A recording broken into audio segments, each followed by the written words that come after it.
I never liked for Jaden to ride with his friends. I didn't really know how they were driving. One of Jaden's friends said, Miss Wendy, Jaden has been involved in a car accident and it's bad. Is he okay? Is he okay? That's all I could say. The side of the car where Jaden is sitting is on fire. And I jumped out the car and screamed to the top of my lungs. Melissa, losing a child is the worst pain a human being could ever feel.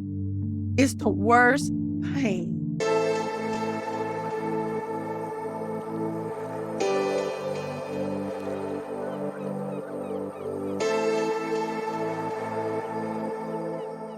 I am here today with Wendy Hall.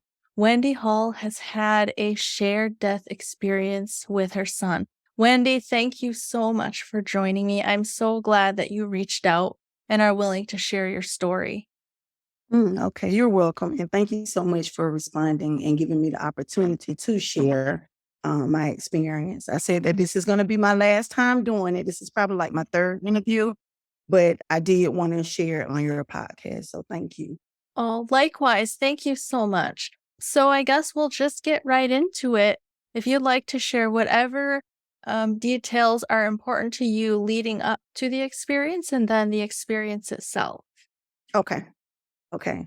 All right. So I'm a mother of 3 children, and the order that they go in is girl, boy, girl. Jaden, which is my middle child, my only son, he had just turned 17 years of age, and he was starting summer school. I was out during the summer. I'm a teacher. And so summer school consisted of a term and a B term. And he signed up for the B term. So Jaden didn't have a license. He only had like a learner's permit. So I was the person that was solely responsible for taking him to and from school. Now his school is max time 45 minutes from the house. So, I would take him and I would pick him up. And right before summer school, Jaden kind of went through that teenage stage where it was rough for a while. But then I slowly start seeing him turn around. Like it's like I started seeing a different person. And one of those things with him caring about his education, because he was just like, you know what, mama, I want to just, make sure that I got the credits I need. I'm gonna go to school. Like this wasn't me pushing him. This was him just taking the initiative to do it. So that's how I know things were changing with him. And so he was really serious about summer school because he really wanted to have the credits to be a senior the upcoming 21 school year. Well, it was just a normal day. It was a Monday morning, and I remember being kind of sleepy. And I remember him saying, "Okay, mama, get up. You gotta hurry up. You gotta have me to school so I won't be late." And I was like, "Okay, I'm coming, I'm coming." And so I remember getting ready to leave out the house. I noticed that Jaden was dressed really nice, like unusually nice for the summer. Because in the summer, it's just like a t-shirt and some basketball shorts and then him on to summer school. But he was that day, he was dressed nice like it was a regular school year. And I remember in my mind just thinking, hey, Jay is dressed really nice, but I never asked him. I thought about it, but I never asked him. And so when we got in the car and we were on our way to school, I remember one of my friends calling me. And this is the friend that I work out with every morning. So she was calling me. So her and I was chit-chatting, and Jaden was just sitting on the other side. And when I pulled up to the school, it was 8:30 on the dot. And that's what time he was supposed to be at school. And I remember him saying, "Mama, you can't take me in this way. They're not gonna let me in. We gotta go in front of the school."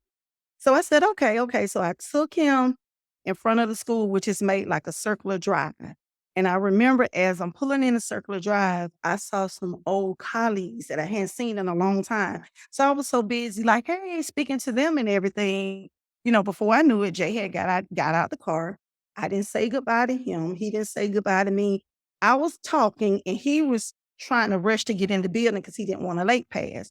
And so when he went in the building, that was it. I left and, I kind of went on through my day. Now, summer school was from 8:30 to 1:30. So after doing my walk and everything, I had got a message on Facebook, through the Facebook Messenger app. My son, he messaged me. And when he messaged me, he had taken a picture of an assignment, a graded assignment that he had gotten back, and he had a B plus. And I remember saying, awesome sauce. And he texted me back and he said, "Mom, I'm not in kindergarten." And I think I said something like, "Laugh out loud, whatever, good job." So I was so proud of him. I remember like just taking the moment he sent me that, I remember like headed home, but I did a U-turn and I went to the store and I just shopped for him. Like, oh, I bought him so many things because he wanted to look all nice his senior year. And so I remember just buying him things that I wouldn't normally buy. And I just couldn't wait to see his expression when he saw this jacket that I kind of put some money in to buy for him. And so I bought him all of these things. And when I came home, I remember saying, I'm gonna just leave it in the car because of course I gotta pick him up. So I'm gonna leave it in the car so when I pick him up, I can show it to him. Well, went in the house, did whatever I had to do, and before I knew it, I was talking to my youngest, her name is Taylor, and before I knew it, it was like 1:35, and I remember saying, "Taylor, I gotta go, I gotta pick JJ up," and she said, "Okay, mama," and I ran out the back door, and I got in the car, and when I started the car, and right before I started the car, something had got my attention on, Facebook. At that time, I had a social media account, it's something from the church or something had got my attention. I remember saying, I can't look at this now. I'm already late.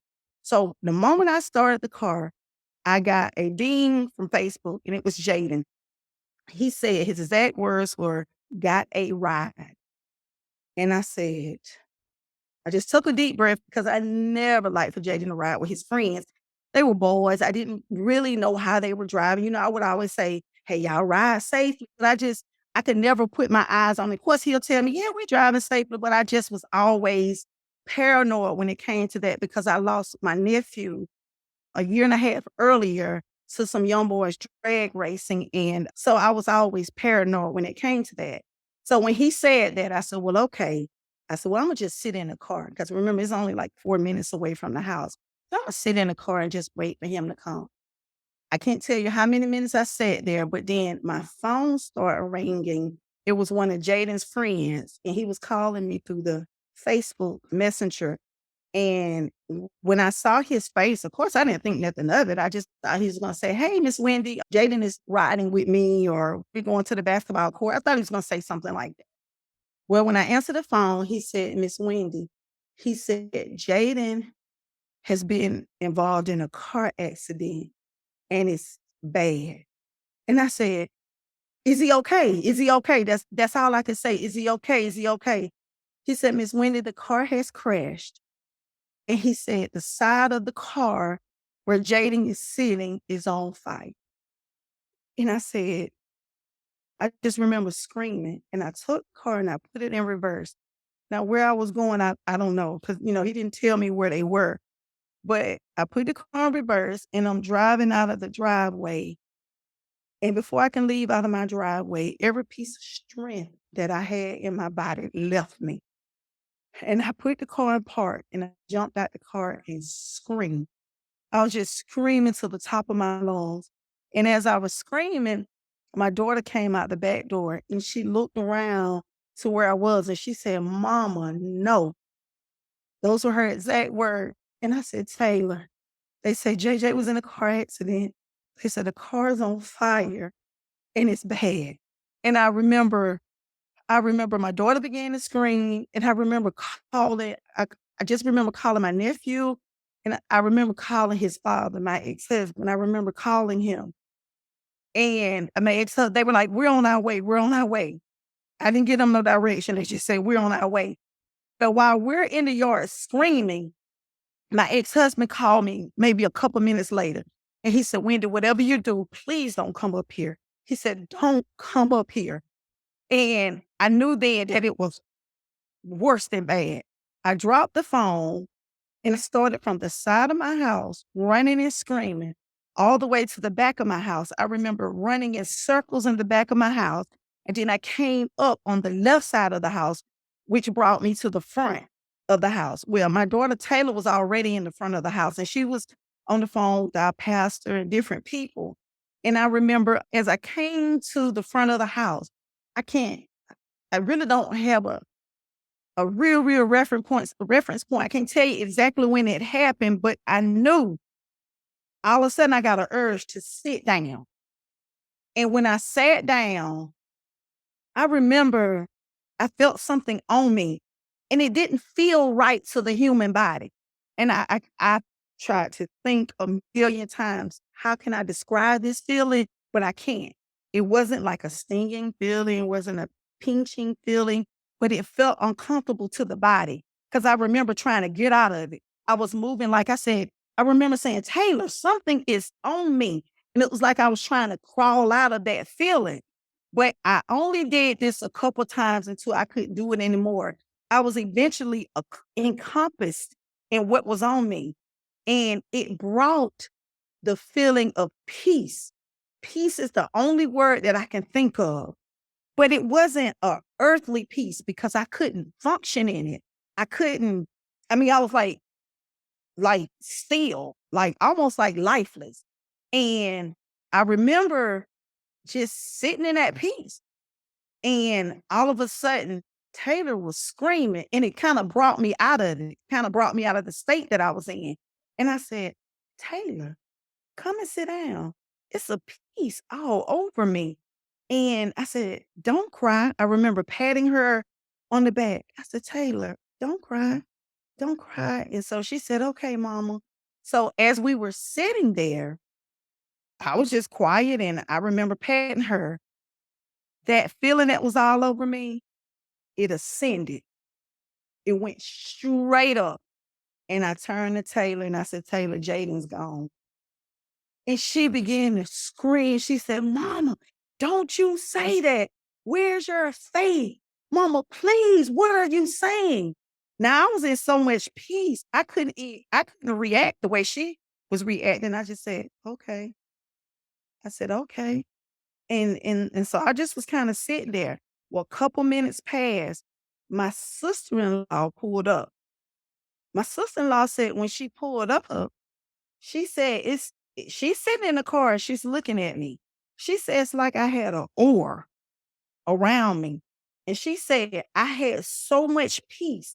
She saw so much peace on me. She said to herself, she can't know what happened. Do she even know what just happened? She said she was so confused, she didn't know how to get out the car. So she said she sat there for a minute and she said, that's why when I got out the car, I just sat next to you. She said she didn't know what to say. And so shortly after she got there, one of my girlfriend, the one that I worked out with that morning, she pulled up. She said to her, it looks like my body was there, but not Wendy. My my spirit, my soul, my inside of me. She said, I saw your body, but I was like, where is Wendy? And so she came on the porch and I can't tell you how long we sat there. So all of a sudden, I saw a trail of cars that came around the corner. And I remember my children's father's truck was the first vehicle I saw. Now, that had just happened to me on that porch, but for some reason, it left me, like, I don't know, like I didn't think about it anymore, and so when they pulled up, I just knew his dad, he was in the truck with his dad because if I can count on anybody to bring Jaden home, I can count on his dad to go get him, and so when he pulled up, I saw 3 doors open, 2 in the front, 1 in the back. And I remember me and Taylor jumping up off the porch and I ran to him and I said, Chip, where is Jay? And when I said that, he fell to his knees and I fainted. I knew then from someone verbally that Jaden had passed. And I'm sorry, that's just always T- hard for me. Yeah, take your So time. so after that, after I fainted and days passed and we finally had the funeral services, maybe a couple weeks. Time didn't even matter to me. So I can't really tell you when, but I remember lying in the bed and I remember all of a sudden what happened to me on that porch, it just hit me. And I jumped up and I said, Taylor, I ran to Taylor. I said, Taylor, that day that we were sitting on that porch when JJ passed, I said, did you feel anything? She said, no, mama. I said, did you see anything? Did you hear anything? She said, no. I said, Taylor, please tell me from your reference point, what did you see when you saw me? She said, I couldn't understand how you were screaming from the top of your lungs to nothing. She said, I was sitting there saying, why is mama so quiet and we don't even know if Jay lived? What is wrong with mama? She said, it looked like you were out of space. Those were her exact words.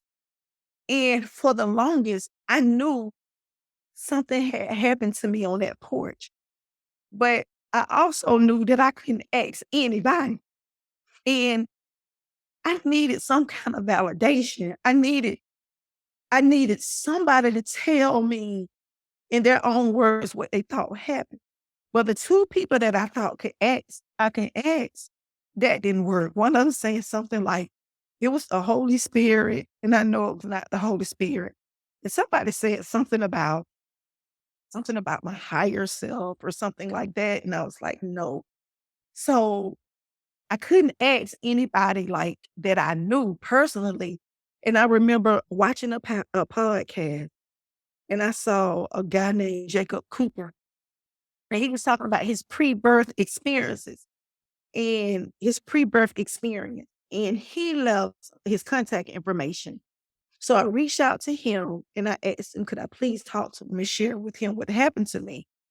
And of course, he called me on the phone and I explained everything that I just explained to you.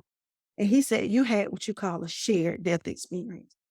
He said, you know how you share in your son's life?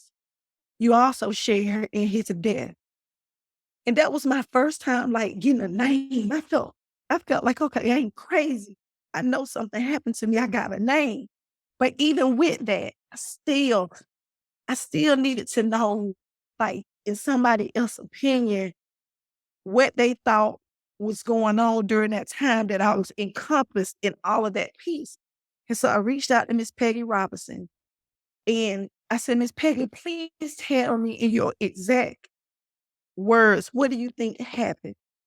She said, I believe that your son and the light came to give you peace before he left to go home. She said, your son wrapped you backwards and forward like in a hugging embrace to let you know that he was okay.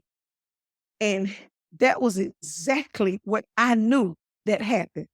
Although I didn't hear anything, but knowing my child, if I can say what I know that Jaden said, he hugged me and he said, Mom, please don't cry. I'm okay.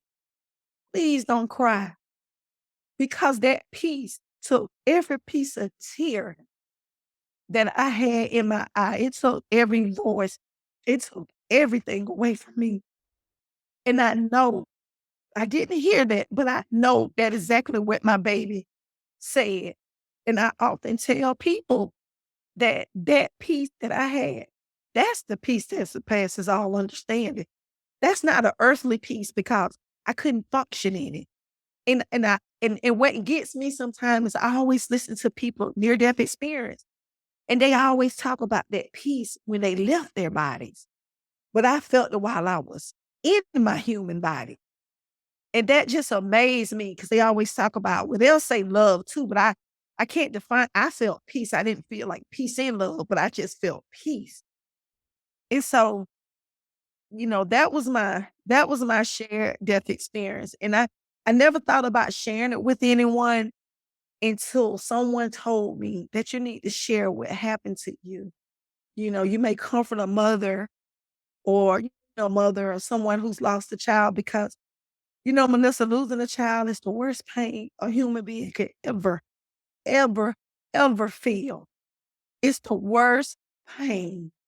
And because that person said that, and I realized how many others' experience have helped me, that's why I decided to reach out to share mine. So that was my shared death experience the day that I lost my son. Wendy, thank you so much for sharing. And my heart just goes out to you in the pain of losing your child. As you said, it's the worst pain that somebody could experience.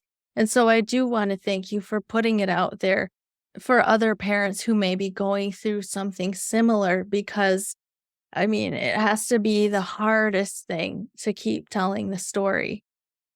It is. So, yeah, I want to honor you in that and your vulnerability to put it out there.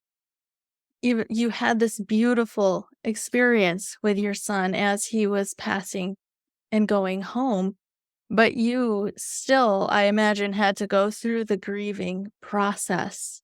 Do you have anything that you'd like to share for parents who are in that process right now and how you went through it yourself? Well, I don't think I ever be to the end of it. I think I always grieve his loss. And even though I had that experience, I still hurt every day because I miss him. I still hurt, but I will tell any mama, any dad it is, I know we don't die. I know that this body goes back. But that was my son that was on the porch with me before somebody even verbally told me.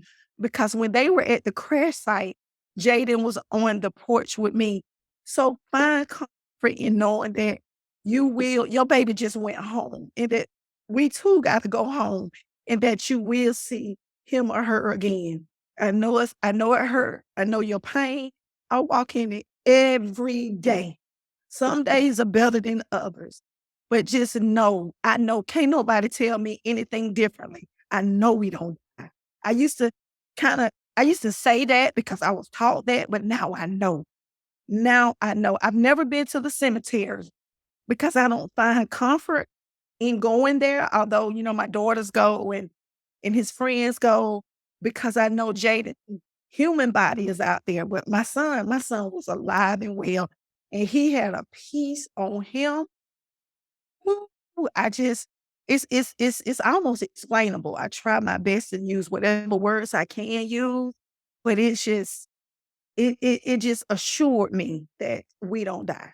We don't die. Our bodies do, but we don't. And I know that now I know, Melissa, when I said that feeling that was on me, now I know that to be energy. I now know that to be energy, but I can't explain the feeling it brought, but it just didn't feel right to my flesh. Right.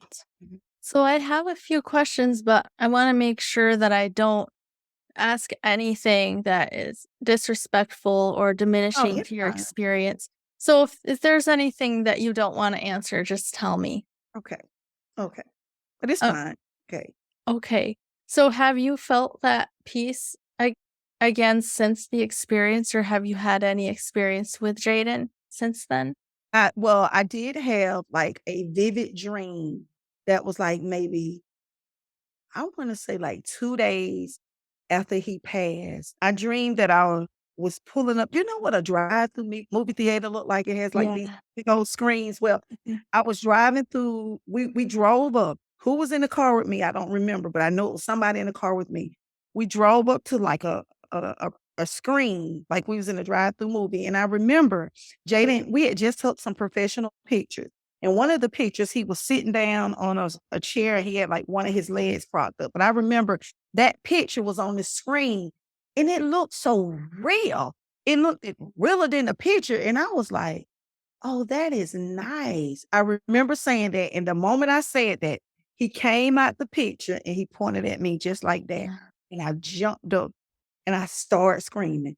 It was so real. It was realer than a dream, if that makes sense. It felt like I was just there for like reality for real. So that was a dream. And then my daughter had a dream with him, my oldest. And she said they talked in the dream. And she said, Jay, you were in a car accident. She said, Jaden, are you okay? He told her that he didn't feel anything. He told her it was a boom and then he was in heaven. Wow. Yep, and she said he looked good. She said he didn't have a scratch, he didn't have anything. He said he didn't feel any pain. He said it was just a boom and he was in heaven. And my mom and my sister and they began to scream and shout and they were so happy. And they asked me, why didn't I react like they did? Because I already knew that his soul Right. had left his body before he felt any pain. Right. I hear that from near death experiencers a lot that they do leave their body before the painful part of the death begins. And so I think that's really comforting to know that. Yes, very, very, very comforting. because, although we've gotten the autopsy report back, I don't have the strength. I haven't had the strength to look at it, but I know my oldest, when she looked at it, she just said that it went the way that she hoped that it would. So I'm thinking that he died suddenly. We didn't get a chance to see him. We didn't get a chance to have an open casket funeral Oh, that's so hard. because of the fire. And, we later found out that his friends were racing. The one thing that I'm afraid of. Oh, no. Yeah. I think it's really common in situations like this for people to struggle with guilt over things that they could have done differently. But I'm sure, based on Jaden's message to you before he left, that he would not want something like that at all. Right. Right. Now, and his dad, for the longest, his dad was so angry. He said he would just walk around and say, "Why did you get in that car? Why did you get in that car?" He said he said so much in his head till he found himself saying it out loud. And he said one day when he said it, he said he heard Jay said, "Daddy, I didn't know." Mm. And he said from that moment, he knew he had to stop being angry. He had to kind of let the anger part of it go. Yeah. Right. So, did you have any religious or spiritual beliefs before the experience? And if so, did the experience change them or strengthen them at all? Well, I was a church going girl, and I respectfully say this. I don't ever mean to offend anyone. Right. But when I lost my nephew, I started like diving into NDEs, right? And this was before I lost Jaden. So my way of thinking kind of started changing. But once I had that experience on that church, on the porch, when I went back to church, I felt so out of place. I f- like I felt like I had no connection. Like I had no connection to what was being taught. I had no connection with, like, the behavior in church. I just was like, I was looking around like, they don't know. This is not it. Like I was saying that to myself, and I fought to keep going because my daughter's 17. No, how old is my baby? She's 16. And I didn't want to change her way of thinking because, she's gonna do everything mama do. But I eventually stopped going to church because I had no connection to it. I just like I believe the word, but I don't know if I believe it the way that it's being taught. Like I don't know if I believe how the content is being, you know, um, given to the people. I don't believe it like that anymore. And I didn't share this, and I didn't even share this when I was on the Miss Peggy show. But shortly after my experience, I had started seeing things, seeing people. This is the best way I can explain it. Let's say I'm riding down the street and I happen to look over in someone's yard. I would see someone there, like standing there. But then if I, like try to shake my head and look back, they would be gone. For a while, I wouldn't tell anybody. And then one day I told my oldest, and I said, Ty, and I told my mama, I said, it's like I see a person. And when I look back, the person is gone. And I promise you that happened to me for like, for a couple months. And then eventually it faded. And I was almost sad that it faded because I wanted to embrace whatever it was, but I could never make out a face, but I can tell you it was like a person. Like they'll be standing by the tree, standing by the mailbox, standing somewhere. And like I say, I was real discreet about who I told that because I didn't want that, people will easily label you or as crazy or you're just grieving. That's why but I know what I saw. I know what I saw. And it happened for a couple months. Wow. Amazing. Have you had any other spiritual experiences that you'd like to share? Well, I will say this. It seems like lately I've been having, what do you call it? Premonition. Like, let's say as I was talking to one of my friends and I was telling her about a guy that I knew in my childhood. And I was like, girl, I haven't seen him in like 25 years and da da da. And I walked in the store the next day. He was like, hey, Wendy. It's like, what? Yeah, like that had That had happened to me like 2 weeks straight, and I was like, "Wait a minute." So, I remember when I used to see things, now this, is something coming back, or is something developing? I don't know, but I know those are some things that have happened to me since that experience. Mm, Yeah. wonderful. So where are you at now, would you say? You said you used to be a church-going girl, and then you left because of not really relating to it anymore. What are your spiritual beliefs now? I believe that there is a higher power. I don't think now I don't believe I used to think it was like a man on a throne. I don't believe that part anymore. I don't believe that you have to be born again to enter heaven. I just believe that we all come from God and we're all going back to God. I believe that God loves us all. I don't judge anymore. Like, I don't say, "Ooh, they're homosexual," or, "Ooh, they're this or that." I don't do that at all anymore. And I always tell God to help me.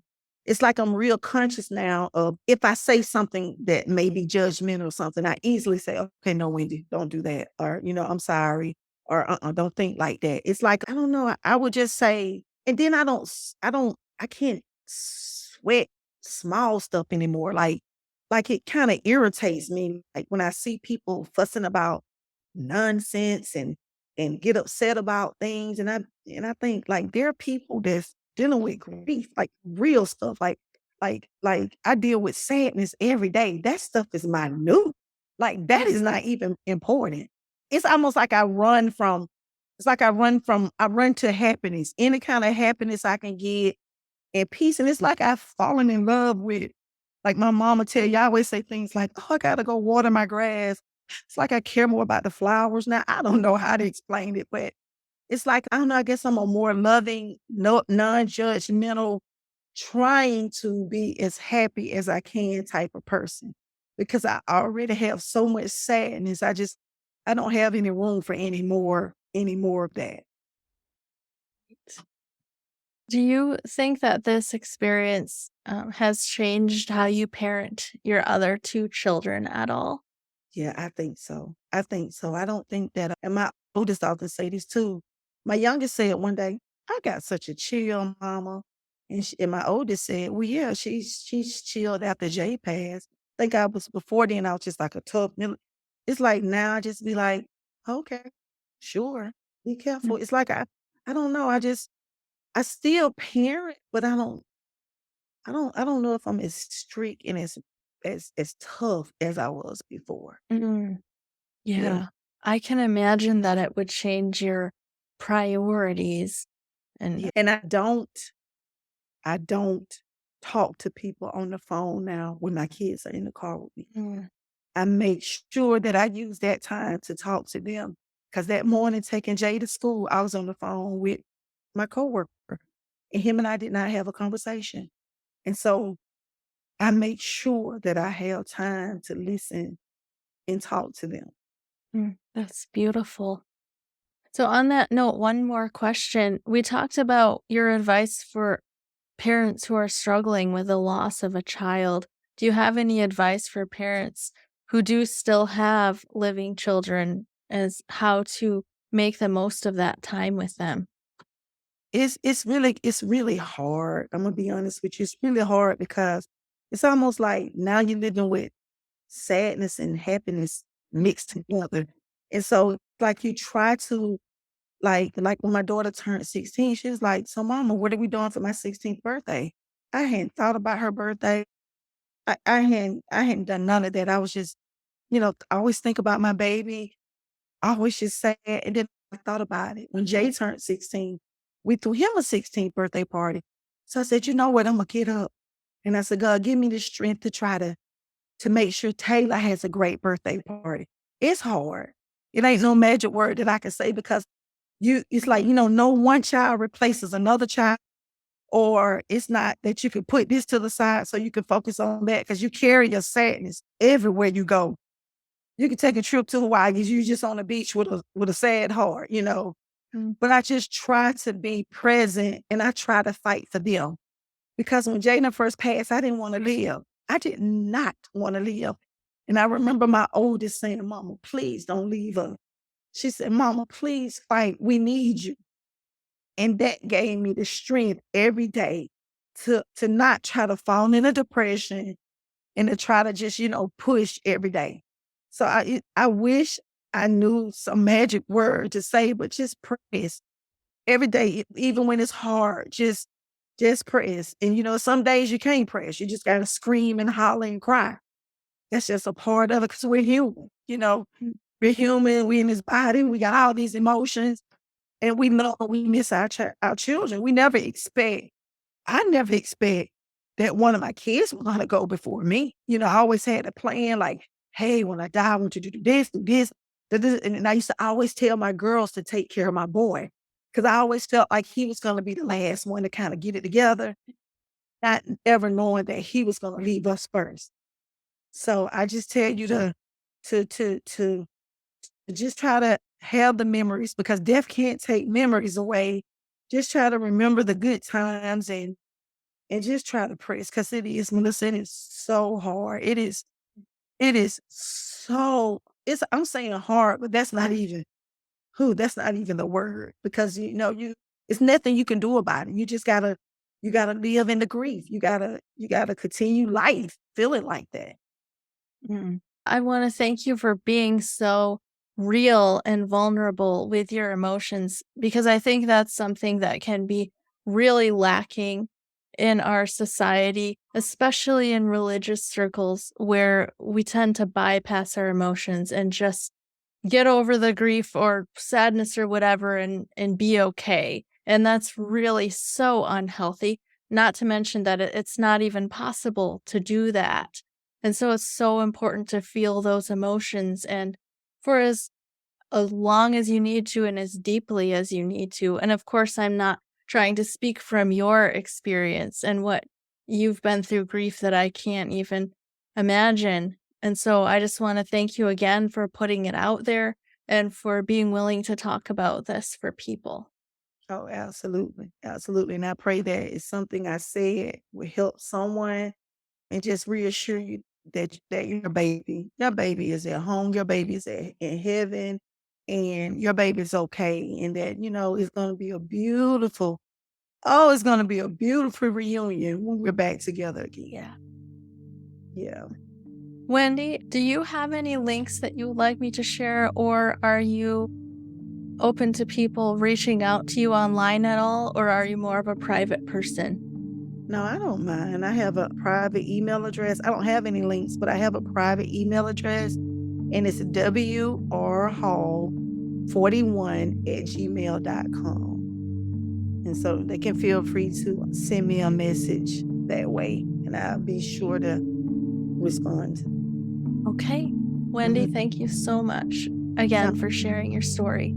all right, thank you. And it was nice meeting you, Melissa. You too. Thank you for watching and listening. Your views, likes, comments, and shares truly make the biggest difference in supporting this channel. Don't forget to check the show notes for all the links to today's guest, as well as my links. You'll find me on social media at Love Covered Life, my website, lovecoveredlife.com, and the Be a Guest link for anybody who would like to be a guest on the channel. I have great news. Love Covered Life podcast is coming available on audio podcast. You can find it wherever you listen to your audio podcasts.